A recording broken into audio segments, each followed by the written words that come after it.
Herbert Léonard, bonsoir. Salut. C'est la première fois que tu fais la Rose d'Or?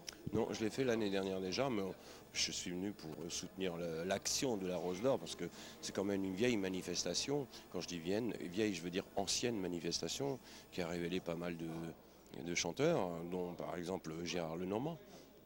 Et puis là maintenant c'est plus la Rose d'Or d'Ampille comme c'était dans le temps, maintenant c'est la Rose d'Or à Paris. J'y suis venu l'année dernière pour soutenir mes copains, et puis j'y reviens cette année pour la même raison. D'accord. Alors moi je voudrais parler de certaines petites choses qui m'ont toujours tracassé avec cette voix. Quelles ont été tes influences au niveau des chanteurs quand tu as débuté la chanson? Moi c'est simple, d'abord je voulais pas être chanteur, mais j'avais aucune notion du fait que je savais chanter. Je voulais être guitariste.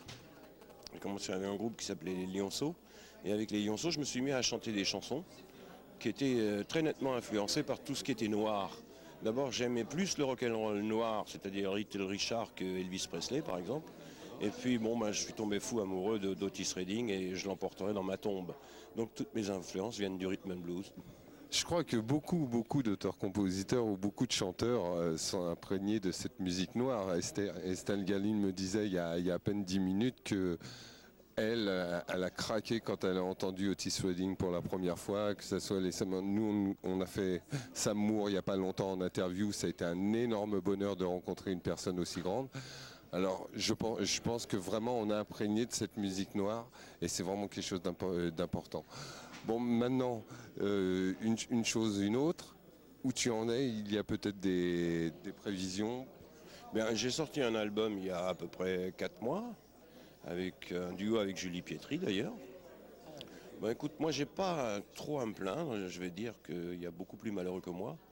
Mais c'est vrai que je commençais à atteindre un âge qui est considéré comme canonique dans ce milieu cruel du show business.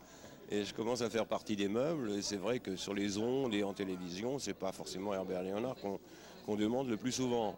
C'est quelque chose que je ne regrette pas. Je ne parle pas comme un frustré, je trouve ça normal parce qu'il y a une nouvelle génération de jeunes qui achètent ce qu'ils ont envie d'acheter et qui leur correspond.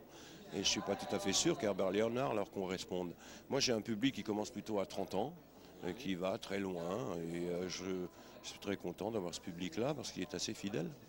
D'accord. Ça t'embête pas de repenser un peu aux années, à l'époque du Golf de Roue où c'était plus rock'n'roll, tu as plus...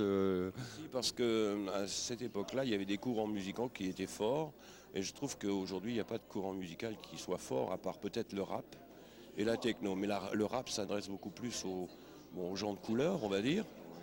Un peu trop violent, je trouve. Qui est parfois, on va dire, très violent. Et puis la techno, que personnellement je ne comprends pas très bien, parce que je ne fais pas partie de cette génération-là. Mais il reste fort heureusement la variété, et je vois bien que tous les médias, en ce moment, recherchent de nouvelles, de jeunes vedettes de variété, et puis c'est assez difficile à trouver, parce que la façon dont on les cherche, c'est extrêmement aléatoire, et c'est surtout empreint de beaucoup de commercial. Et on cherche à faire du fric avant de faire des talents.